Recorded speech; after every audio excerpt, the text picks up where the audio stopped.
Bonjour à tous, donc moi je suis Andrea Zerial, je suis associé fondateur avec mon camarade Stéphane Hugo de Mindset Consulting et comme le disait Christian tout à l'heure, nous sommes partenaires de Software AG sur le sujet global de la performance opérationnelle avec deux casquettes. D'une part, une casquette de conseil et d'accompagnement dans tout ce qui est démarche d'amélioration et également une deuxième casquette qui est plutôt celle de la mise en œuvre des solutions de type IBO. Nous, ce que l'on constate chez nos clients, c'est que globalement, le contexte est difficile et il est de plus en plus difficile. Et donc, le sujet de la performance, c'est aujourd'hui, dans un monde qui bouge, un sujet d'adaptation avant tout. C'est la façon de s'adapter et donc, quelque part, de survivre. Il y a plusieurs niveaux de performance. Pour nous, la performance, elle est avant tout opérationnelle. Il y a un papier qui était sorti il y a de ça quelques années qui s'appelait Why CEO Fail ? Pourquoi les dirigeants échouent ? Et les chercheurs qui avaient rédigé le papier prenaient un certain nombre de cas d'entreprise et montraient que la stratégie était bonne, mais que ce qui pêchait, c'était l'exécution de cette stratégie. Et donc l'exécution de cette stratégie, on la retrouve à un niveau opérationnel. Le sujet opérationnel, c'est d'être en capacité tous les jours, malgré tous les petits aléas de la vie quotidienne, de rendre le service au client. Et donc, être performant d'un point de vue opérationnel, c'est en continu, à tout moment, être capable de répondre aux attentes, d'exécuter les tâches qui sont attendues de nous. Et c'est ça qui est plus important que la stratégie. Si vous pouvez avoir la meilleure stratégie du monde, si à la fin de la journée, vous n'avez pas servi votre client, eh bien, il y a de fortes chances que vous ne reveniez pas en deuxième semaine.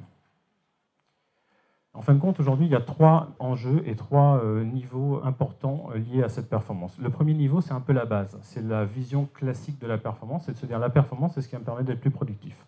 Quand il y a une réglementation qui fait que la norme sur la façon de faire telle ou telle chose est la même pour tout le monde, forcément le client, il a du mal à comprendre comment le service de A est différent du service de B. Il y a donc une banalisation des offres. Et à ce moment-là, qu'est-ce qui se passe si le marché ou sur le service devient une communauté? Il n'y a plus qu'un seul différenciateur sur le marché des communautés, c'est le prix. Et donc si vous n'êtes pas en capacité de vous aligner sur les prix, ou si vous n'êtes pas en capacité de gagner de l'argent, même avec des prix qui baissent, bien forcément vous êtes en difficulté et vous ne pouvez pas rester sur le marché qui part chez un autre. Ça, c'est le premier point. Le deuxième point, c'est la notion d'agilité. Et là, on revient sur l'importance de l'adaptation.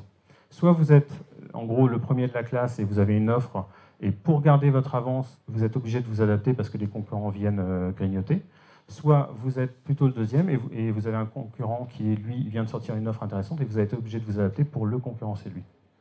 Le troisième niveau de performance, ça va être de ne plus subir en quelque sorte le changement, mais de l'anticiper. Et pour ça, il va falloir faire plusieurs choses. Il va falloir justement détecter les orientations du marché avant les autres, détecter les signaux faibles et les opportunités, mais ça, que ce soit en interne, au niveau de l'organisation, ou en externe. Voilà. Donc on pense souvent à l'externe et le fait d'anticiper les tendances du marché, mais il faut aussi regarder en interne s'il n'y a pas des gisements d'opportunités qui vont permettre d'avancer et de faire un gain. Ce sujet d'anticipation, il est important également parce que on est dans tous les secteurs, le coût d'acquisition d'un client est très important et donc on va s'adapter, on va essayer de créer une offre, on va essayer de prospecter les bons clients, mais si on ne les garde pas dans la durée, donc si on n'anticipe pas ses besoins à lui à long terme, eh ben forcément on ne va pas rentabiliser l'investissement initial. Donc on a dit le contexte n'est pas facile, il y a un sujet de performance qui semble quand même assez ambitieux. Il y a une bonne nouvelle, c'est qu'il y a des disciplines du management qui s'intéressent à ce sujet de la performance, c'est le domaine de la qualité. Et la qualité nous donne un certain nombre d'enseignements. Alors certes, ça a beaucoup démarré dans le monde industriel, mais aujourd'hui, ça s'applique pleinement dans le secteur tertiaire. Le premier enseignement, c'est d'une part l'importance du processus, et le deuxième, c'est l'importance de la mesure. On ne peut pas, dans une organisation, ne pas organiser un minimum les choses, comme son nom l'indique. Donc je ne peux pas, parce qu'il y a plein d'aléas, je ne peux pas ne pas essayer de définir un processus, parce que si je ne définis pas un processus et que par exemple je dois traiter des dossiers, quels qu'ils soient, si chacun a la liberté ou a la propre sensibilité de traiter un dossier, je n'ai jamais la certitude que le même dossier soit traité deux fois de la même façon. Donc il va falloir que j'organise les choses, et en l'occurrence que je mette en place un processus de manière à sécuriser mes sortants par rapport à ce qui rentre dans mon activité.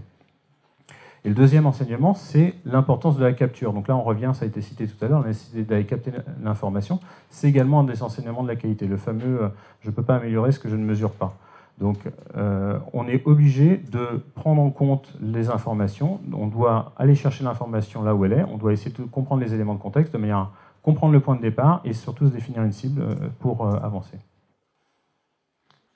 Donc maintenant qu'on a vu un peu les concepts qualité, la question qui était posée, c'était quand même de se dire comment une solution de type IBO rentre dans ce cadre-là. Et pour ça, la meilleure façon de le faire, ça nous semble être de prendre la route Deming, le Plan Do Check Act, qui est une méthode d'amélioration continue. Ce qui est intéressant, c'est de faire le parallèle avec les outils que propose Software AG, avec l'offre IBO. Et en fait, on se rend compte que la couverture, elle va être à peu près globale sur tout ce qui est démarche d'amélioration continue. Donc, on a parlé tout à l'heure de l'aspect modélisation. Donc, je vais planifier des actions et je vais dire, bah, voilà le processus cible. Donc, je vais pouvoir modéliser mon processus à l'avance. Je vais ensuite pouvoir le mettre en œuvre.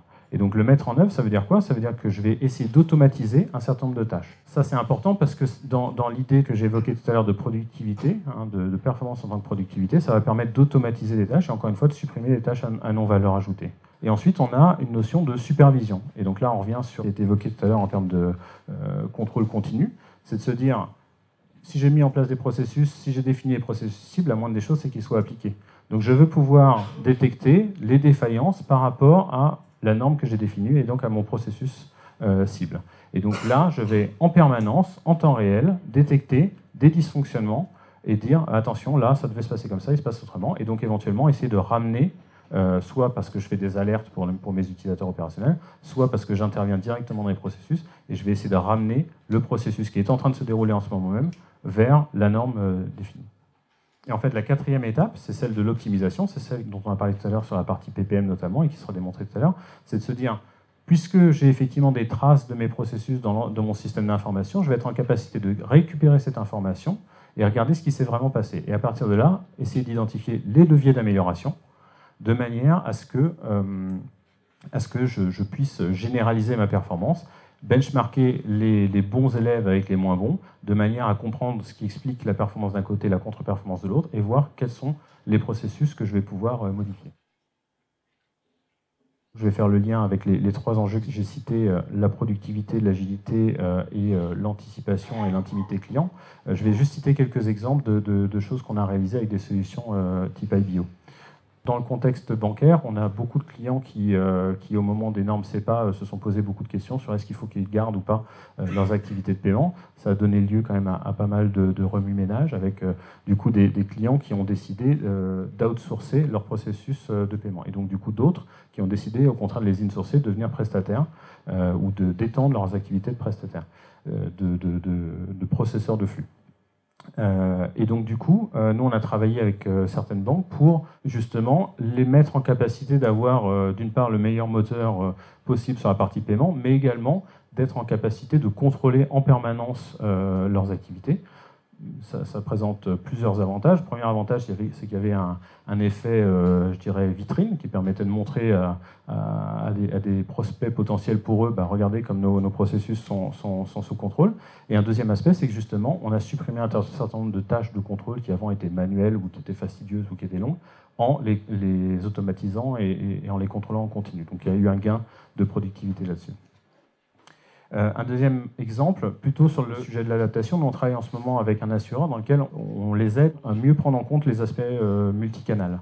Et donc typiquement le fait qu'un centre d'appel doive gérer un bout du processus sur de l'interne, un bout du processus sur des systèmes qui sont en fait chez des agents, un bout du processus qui est fait directement sur le site web, fait que lorsque la personne appelle le centre d'appel, le centre d'appel n'a pas toutes les informations. Donc on les aide à centraliser l'information et essayer de reconstruire le processus à travers les différentes briques. Et donc là, l'idée, c'est vraiment de réussir à s'adapter aux évolutions du comportement du client.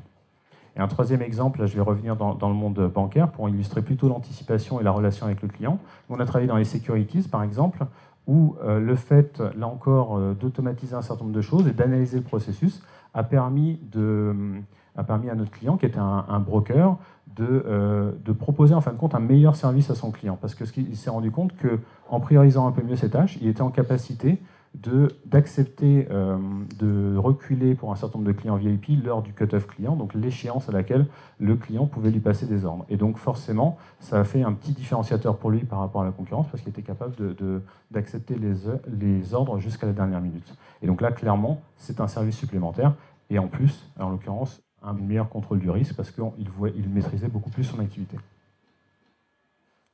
Donc, en synthèse, juste pour résumer, le contexte, il est difficile quand même un peu partout. Dans ce contexte, la performance est aujourd'hui une nécessité. Selon nous, la performance, elle est avant tout opérationnelle, et les enjeux qui sont à la clé, c'est le fait d'être plus productif, de s'adapter et d'anticiper notamment les demandes clients.